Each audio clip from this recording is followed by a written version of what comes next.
Hey, how's it going, guys? Thanks for stopping by. Happy Independence Day for those of you in the US of A, and I hope you have a great one. I'm about to go celebrate. I'm going to go meet the few friends that I have left, and we're going to go have some beers and maybe some hot dogs or something real American like that. And I didn't wear any red, white, and blue today. Maybe, I don't know if I have anything, but maybe I'll change into it. So Buddy says, hey, over behind the bed somewhere. As you can see, I've got the mattress up on stilts again. I do that during the daytime, as I've stated before, to prevent mold underneath the mattress. Very important if you're in a humid climate in the summertime. That is a mold haven just waiting to happen under there. So that's what all that business is about right there. So speaking of Independence Day, I guess I got a question for you. Are you more independent now since you've moved into your van than you were before when you had a home or an apartment? And for those of you still in a home or apartment and thinking about moving into a van, do you anticipate having more independence once you do that? Well, for me personally, yes, I am more independent now than ever before whenever I was in my apartment or my previous houses that I've had in my life. Because you got to think about how indebted I was, first of all, to creditors, mortgage, credit cards, that kind of thing, all the way down to utilities like power bills, cable, water, that kind of stuff. Well, for now, I'm making my own electricity, from the alternator or from the solar panels, so I'm cool on the electric grid. And I get water from work or a public park or a faucet sticking out the side of a restaurant or something. So yeah, I'm kind of dependent on those resources. But gasoline, haven't figured out how to make my own gasoline yet. But once I do that, then yes, I'm super independent. But that's never going to happen. So, of course, we're going to be dependent on those resources. I mean, let's just be real. You cannot, unless you're a chemist and you have a refinery, you're not going to be making gasoline or diesel for that matter. So, but generally speaking, I am much more independent now than I was before. And you got to think about this too. When you're at a home and you have a mortgage that's due every month, you're at the beck and call of a lot of things at your job. Let's say there's people that have, been kind of stuck in their life and they have to make their mortgage payment, they have to pay their bills, and they'll do some shady stuff at the request of their boss just to keep their job.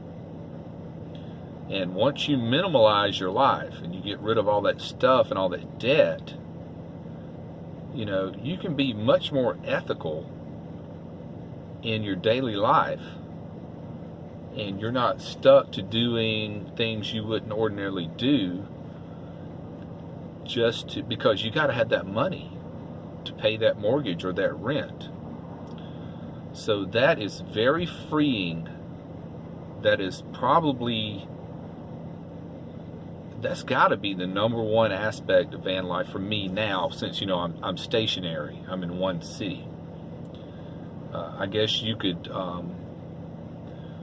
kind of debate that and say, well, I think the most freeing aspect of van life is I'm not stuck to one place. I'm mobile and that kind of thing. So I get that. You could do that too. But being free and independent and not stuck, it's liberating. That's the word I was searching for. Liberating. Very liberating.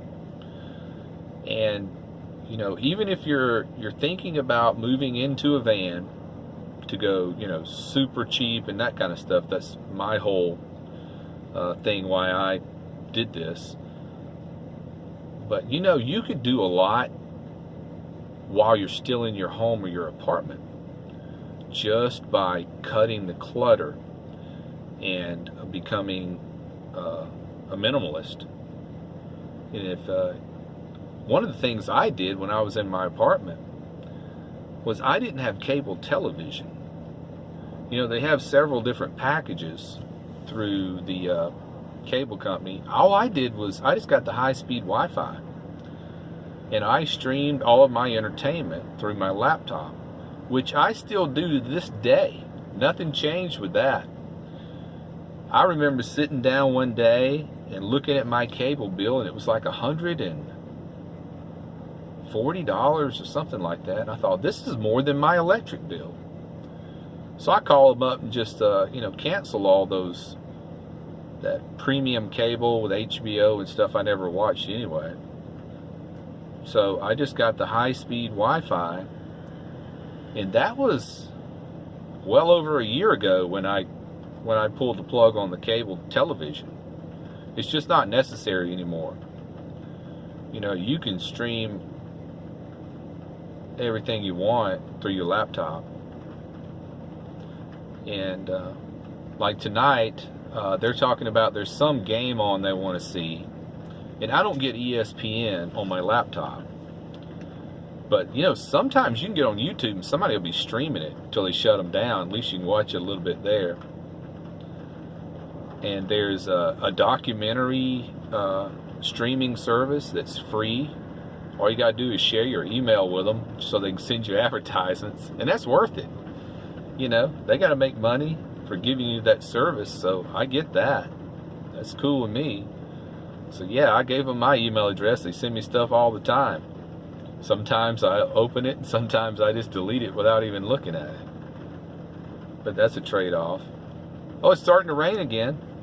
Maybe you can hear the rain on the roof. Last night it rained and it was beautiful. I absolutely love a rainy night in the van. Love it. When the rain hits that metal roof, it will lull you right to sleep. Sounds amazing. And we had a nice storm last night. Cooled down. It's a pleasant night. I didn't even have to use that external fan right there. I just left the hatch open and used this fan here to blow across me on the bed. It was that pleasant last night.